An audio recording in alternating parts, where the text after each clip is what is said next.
métodos de execução sempre espelharam os progressos científicos da época. No final do século XIX, um desenvolvimento tecnológico revolucionário foi vital para a criação do símbolo icónico da execução. Thomas Edison, o pai da eletricidade, travou uma batalha renhida com o seu rival George Westinghouse pelo controle da emergente indústria da eletricidade. Edison queria mostrar ao mundo que o sistema do seu rival, baseado na corrente alternada, era um perigo para as pessoas e, para prová-lo, eletrocutou um elefante de circo.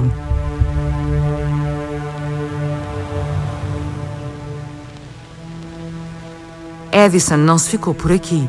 Pediu aos seus investigadores que construíssem uma cadeira elétrica usando o sistema de corrente alternada de Westinghouse e recomendou-a para matar criminosos. Assim nasceu a cadeira elétrica. Hoje em dia ainda é usada em 10 estados americanos. Foi recentemente usada em setembro de 2007.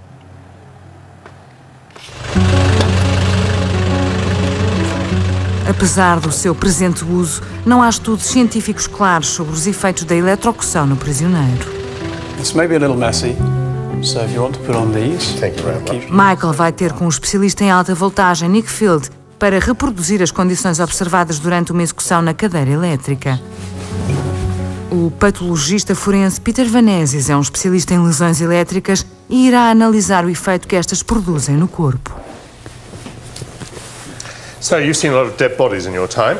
I'm afraid so, yes. Everything from ordinary coroner's cases to criminal events, deaths in custody, Yes. all that kind of stuff. Just give me a hand. Sure. Nick usa a coisa mais parecida com o corpo humano para fazer a experiência. Well, if you just take one corner. Hell's teeth. A pig is actually the closest in nature to human physiology. This is about the same weight as a lightish man or a typical woman, and an excellent test subject in most ways. And what is the current that you apply in an electric chair electrocution? In this case, the shock is 2,450 volts. 2,000? 450.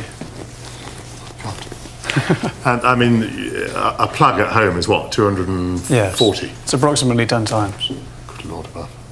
In a typical electric chair, you're connected in 3 places: your head and 2 clamps around either your ankles or your calves. This is a saturated salt solution, and these are natural sponges. Why brine? Brine is much more conductive than pure water. And this is what the prisoner would feel. He would feel a hat being stuffed on his head full of wet sponges. Yes. Tal como uma eletrocução normal, este corpo irá receber um choque elétrico de 15 segundos.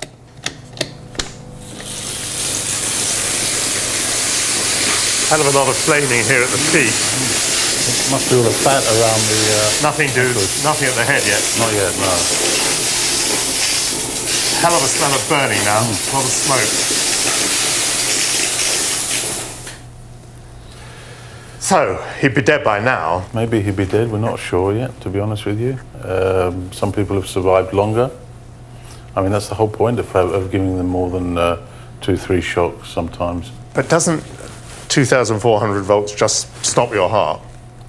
Well, the problem is the effect on the heart can vary quite a bit. I mean, you can get what's called ventricular fibrillation, which is the muscle just going into a very fast spasm. So it may not affect your heart straight away, and it would have other effects on the body, such as partial asphyxiation. The point is, if it acts on the muscles and causes the spasms, you won't be able to open and close your chest to breathe.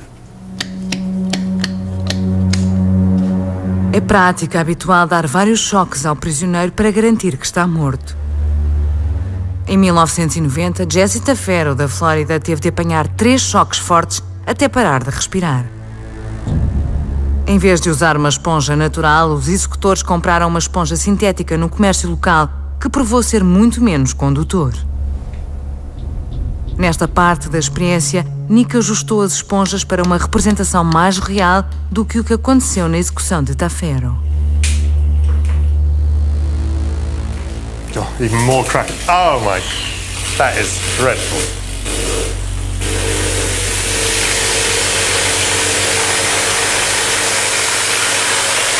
That is dreadful. That is dreadful.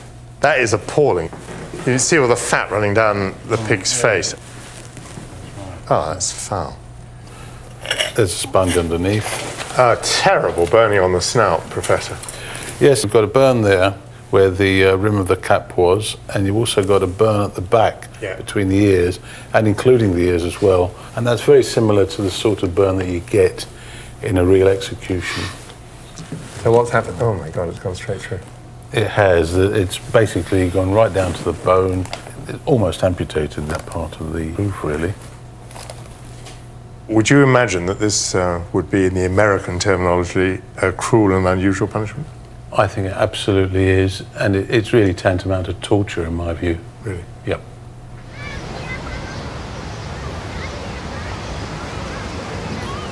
Michael conseguiu relatório que mostra fotografias raras de prisioneiro executado na cadeira elétrica.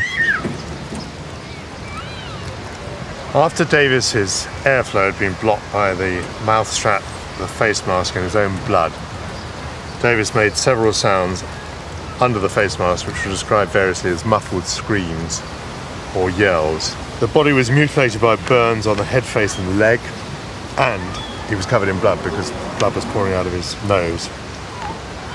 There's no way this is a perfect way of killing people. It's potentially very painful and extremely gory for the witnesses too.